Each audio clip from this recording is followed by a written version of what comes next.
হ্যাঁ, আসসালামু আলাইকুম। আমরা আজকে কোরআনীয় আরবি শিক্ষা একটি নতুন বই ধরতে যাচ্ছি। এই বইটি, এটা গুরুত্ব হচ্ছে এটি বিশেষত আরবি ব্যাকরণ এবং কোরআন ভিত্তিক এটা আলোচনা।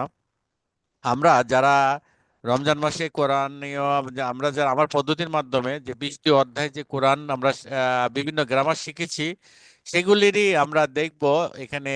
এই এই যে নির্ধারিত আয়াতসমূহ তাদের অর্থ, অর্থাৎ এই কোরআনের বিভিন্ন ই বিষয়গুলি আমরা ইসের মাধ্যমে, আমরা ওই কোরআনের মাধ্যমে আমরা এটা শিখবো আর কি। আহ, আমরা কি শিখবো মানে এখানে আমরা গ্রামারটাকে মেন গুরুত্ব দিব।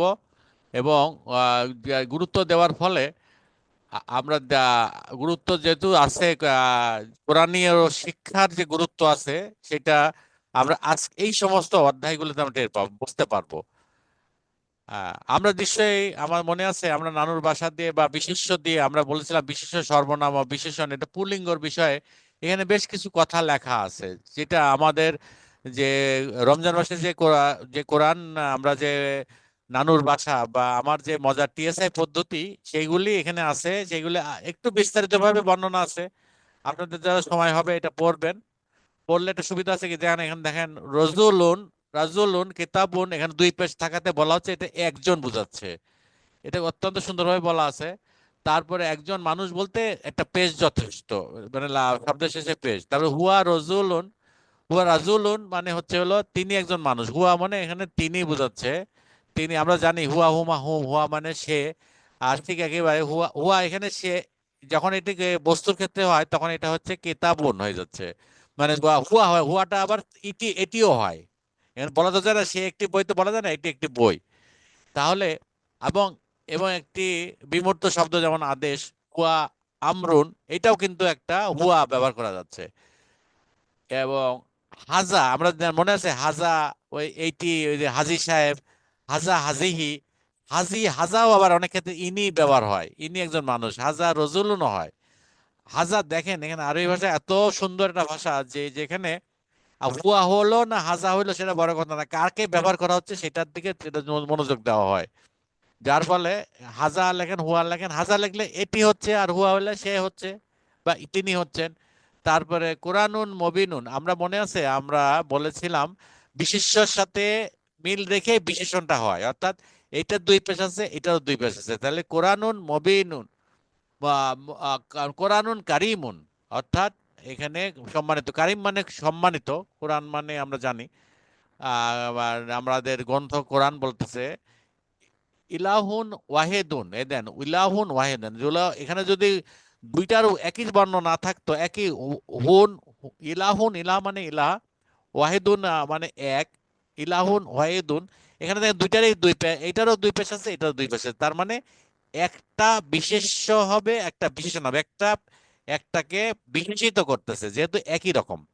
তার মানে কোনটা হচ্ছে, প্রথমটা হচ্ছে হলো বিশেষ্য, পরেরটা বিশেষণ। তো বিশেষণটা কি?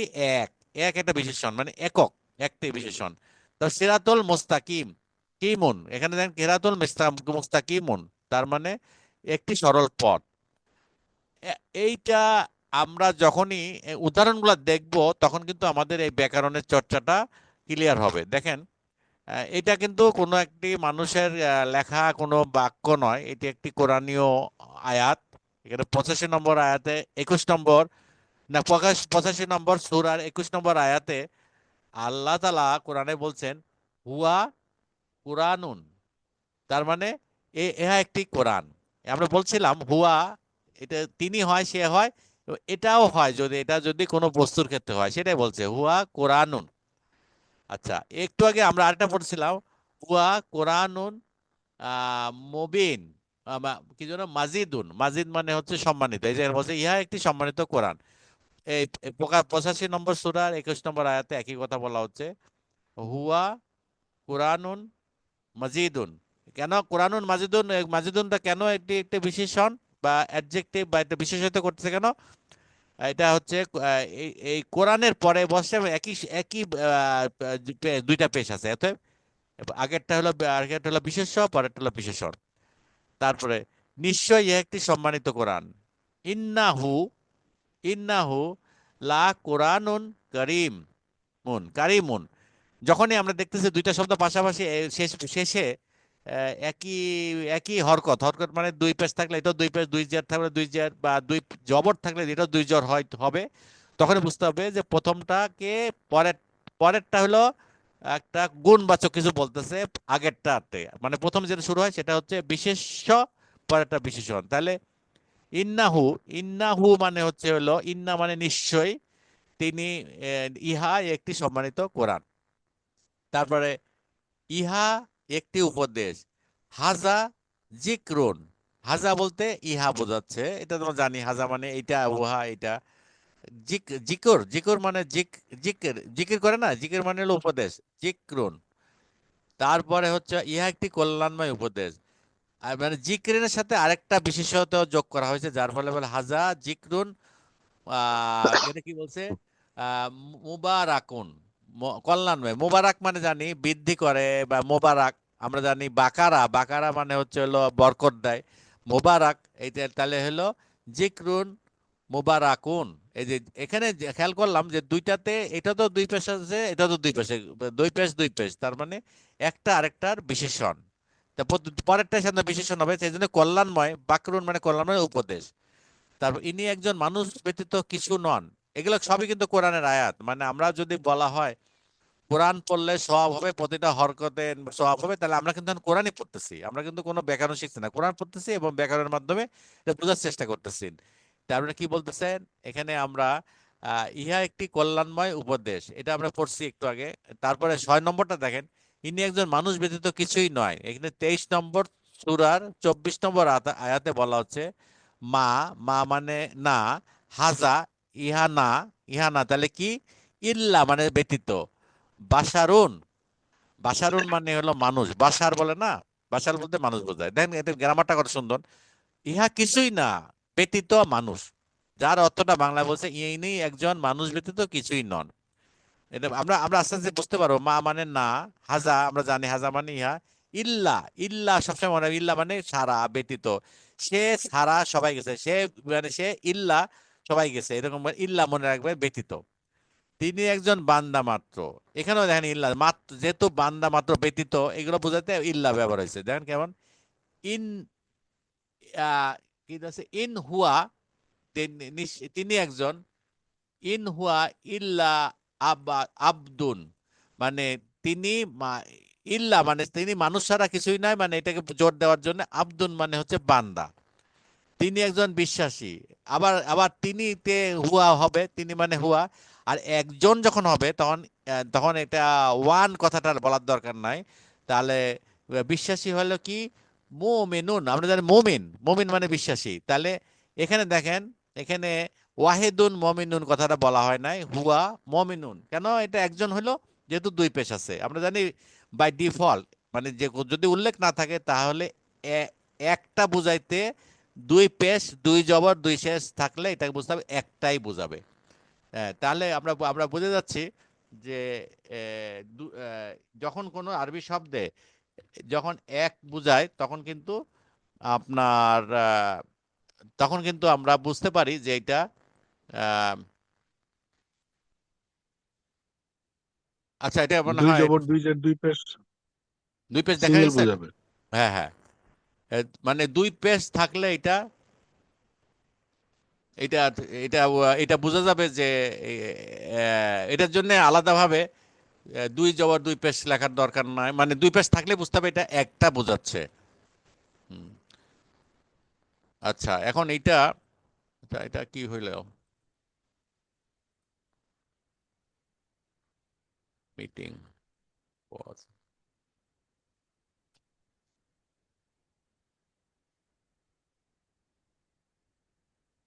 আচ্ছা, এখন আমরা আমরা 6 পর্যন্ত আসছি, আমরা বর্ণনা করতে করতে 6 পর্যন্ত আসছি, আমরা আর একটু দেখি 2 নম্বর না, এটা এটা হ্যাঁ, তিনি একজন বিশ্বাসী, হুয়া মোমে। আচ্ছা, কোন পর্যন্ত গেছিলাম, তিনি একজন বান্দা মাত্র। হ্যাঁ, ইন্না হুয়া ইল্লা আবদুন, এই যে ইল্লা থাকলে মানে ব্যতীত মানে বোঝাচ্ছে, তিনি একজন বিশ্বাসী, হুয়া মোমিনুন, মোমিনুন মানে বিশ্বাসী, যে দুই পেশ থাকাতে বোঝাচ্ছে একজনকে বোঝা যাচ্ছে। তিনি একমাত্র ইলাহ। হুয়া মানে তিনি, ইলাহুন, ইলাহুন মানে ইলাহা, ইলাহা মানে হচ্ছে যাকে ইবাদত করা হয় উলা, ওয়াহেদুন, ওয়াহেদুন মানে হলো একক, একমাত্র, মানে এখানে একমাত্র বাংলায় সুন্দর করছে সেটা হচ্ছে তিনি একমাত্র ইলাহ। তো হুয়া ইলাহুন, ইলাহুন মানে ইলাহ, ওয়াহেদুন। তারপরে হচ্ছে হলো ইহা একটি পথ। ইহাটা কেমন? হাজা, হাজা মানে এটা, সিরাতুন। আমরা দেখি যে সিরাতুন বলে, আমি এখানে এক তো পাইলাম না, কোথায় পাইলেন আপনি এক? ওই যে বারবার একই আসতেছে, দুই পেজ থাকলে এটা এক বোঝায়, বাই ডিফল্ট এক বোঝায়। অতএব এর জন্য এটা একটা সেন্টেন্স হয়ে গেছে, হাজা সিরাতুন, হাজা রজুলুন। এটা যদি আল যোগ করতাম তাহলে কিন্তু এক পেশ উঠে যেত। হ্যাঁ, কিন্তু এখানে তাহলে বাদে ওই পথটি বুঝাইতো, কিন্তু একটি পথ জেনারেল ওয়াইজ বোঝাচ্ছে না, এটা একটাই বোঝাচ্ছে, সেটা বোঝার জন্য আপনাকে পুরো সেন্টেন্সটা পড়তে হবে আরবি ভাষায়। ইয়া একটি সঠিক পথ, হাজা সিরাতুন মুস্তাকিম। মুস্তাকিম মানে হচ্ছে হলো সঠিক পথ। ওই যে সিরাতুল মুস্তাকিম বলি না, এটা হলো সেই সেই মুস্তাকিমকে বলা হচ্ছে সঠিক বলা। এখন এটা দেখি, এটা মুস্তাকিমের আগে কি আছে, যে শব্দটা আছে সেটারও দুই পেশ আছে, এটাও বুঝতে আছে। তার মানে পরেরটা হলো গুণবাচক, কার বুঝলাম? আগেরটার গুণ, আগেরটার গুণবাচক। সিরাতুন মানে পথ, মুস্তাকিম মানে হচ্ছে সঠিক পথ, যেটা এখানে বোঝা যাচ্ছে, বা শক্তিশালী বা সরল পথ। সরল পথ দুইটাই বোঝা যায়। তার মানে ইহা একটি সেরাতুন, একটি পথ। পথটা কি? সেরাতুন মুস্তাকিম। সেরাতুন মানে রাস্তা, সেরাত বলে না, সেরাত মানে পথ বোঝায়, মানে একটা পথ নির্দেশনা করে। তারপরে ইহা একটি দিন, হাজা ইয়ামুন। হাজা মানে ইহা, ইয়ামুন মানে হচ্ছে হলো দিন। ইহা আর হলো যেহেতু ইয়ামুন আছে তার মানে একটি ডিফল্ট হয়ে যাচ্ছে, হাজা ইয়ামুন মানে একটি মন। এগুলো কিন্তু সবই কোরআনের আয়াত। তা উহা একটি দিন, জালিকা, ওই যে আমরা বলছিলাম না, জালে কাতল মানে উহা বুঝায়। এইটা বাচ্চা জিজ্ঞেস করলো, দূরে দেখা যাচ্ছে মানে ইসের মধ্যে, পুকুরের মধ্যে। তখন বললো এটা কি? জালে কাতল মানে ওইটা, ওইটা, উহা। এখানে ওইটা না বলে এটা উহা। উহা একটি দিন, জালিকা ইয়ামুন, ওইটি, ওইটি একটি কিতাব, ওইটি, ওইটি কিতাব, ওইটি কিতাব। এখানে কিন্তু একটি নাই, একটি নাই কেন বুঝলেন কি করে? জালিকাল কিতাবু, জালিকাল কিতাবু মানে জালিকা মানে ওইটি, আল কিতাবু মানে কিতাব। এখানে কিন্তু কেতাবন নাই, কেতাবন তাহলে একটি বই বোঝাইতো, আর আল কিতাব মানে ওইটি, বইটিকে নির্দিষ্ট করে বলতেছে ওইটি একটি বুক। তারপরে সুতরাং ধৈর্যই সুন্দর। আপনারা দেখেন কোরআনের মধ্যে বহু জায়গায় আছে ফা শব্দটা ব্যবহার হচ্ছে, ফা ইয়াস্তা ফা। ফা বলতে এখানে সুতরাং এবং মানে একটা বাক্যের উপসংহারে বলা হয় ফা। এইটাই সেখানে দেখতেছেন, ফা মানে এখানে সুতরাং বলছে। সাবরুন, এখানে জামিলাতুন, জামিলুন, জামিলাতুন না জামিলুন। এটা যদি স্ত্রীবাচক হইতো তাহলে এটা জামিলাতুন হইতো। যেহেতু এটা সাবরুনটা একটা পুরুষবাচক, তাহলে হচ্ছে কি সাবরুন জামিলুন। তার মানে ফা মানে এত, এত ধৈর্যই সুন্দর। এটা 12 নম্বর সূরা 23 নম্বর আয়াতে।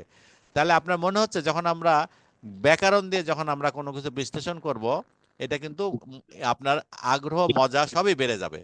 হ্যাঁ, এখানে কিছু বর্ণনা আছে, সেগুলি আমরা একটু পড়লেই বুঝতে পারবো। যেগুলো আমি এখানে ক্লাসে বর্ণনা করছি না, আপনারা যদি বুঝতে পারেন তাহলে এটা পড়বেন, পড়লে বুঝতে পারেন। যেমন ফা একটি যুক্ত হয়েছে, ফার অর্থ অথবা এবং, এগুলা বর্ণনা করা আছে। আর এখানে মা মানে না, ইন্না মানে না, ইল্লা মানে ব্যতীত, আর বাসনুসরে, এগুলা ওই যে আমি একটু আগে বর্ণনা করছি, এটাও একটু যে লেখক উনি একটু বর্ণনা করার চেষ্টা করছে, এটা আপনার পড়লেই বুঝতে পারবেন। তার মানে আমি যেটুক বর্ণনা করলাম আপনারা আশা করি এতে বুঝতে পারলেন। এই প্রথম চ্যাপ্টার এটা বুঝলেন। কোরআন আমাদের 15টা আয়াত পড়া হলো এই অল্প সময়ের মধ্যে। আমরা প্রথম অধ্যায় এটা আমরা শেষ করলাম।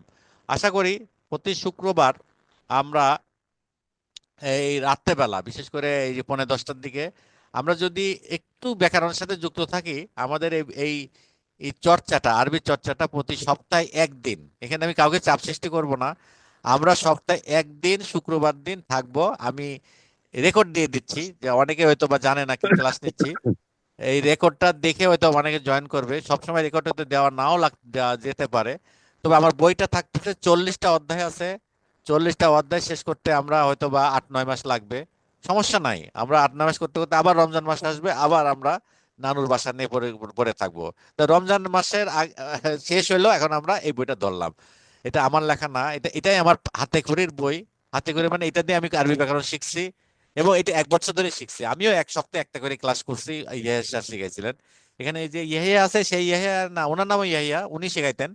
এখন উনার ক্লাসটা করে আমি আরবি ভাষায় আগ্রহ প্রকাশ করছি, এবং এই বইটা আমার হাতে করি। আশা করি এই বইটা আমরা আগামী শুক্রবার, আপনারা একটু সময় পেলে একটু ঘাটাঘাটি করেন, দেখাশোনা করেন আরবি ভাষাতে, তাহলে টাচে থাকবেন। আমরা আগামী শুক্রবার যদি আল্লাহ বাঁচায় রাখে, তাহলে ইনশাল্লাহ আমরা 10টা বাজার 15 মিনিট আগে শুরু করবো, 10টা বাজার 15 মিনিটের মধ্যে শেষ করবো। আমি ভিডিও শেষ করছি, কারোর সাথে কোনো কথা থাকলে কথা হওয়া বলা যাবে। আর রেকর্ড যেহেতু অনেকেই শুনবে, তবে আমি এটা বন্ধ করে দিচ্ছি আর কি, রেকর্ডটা।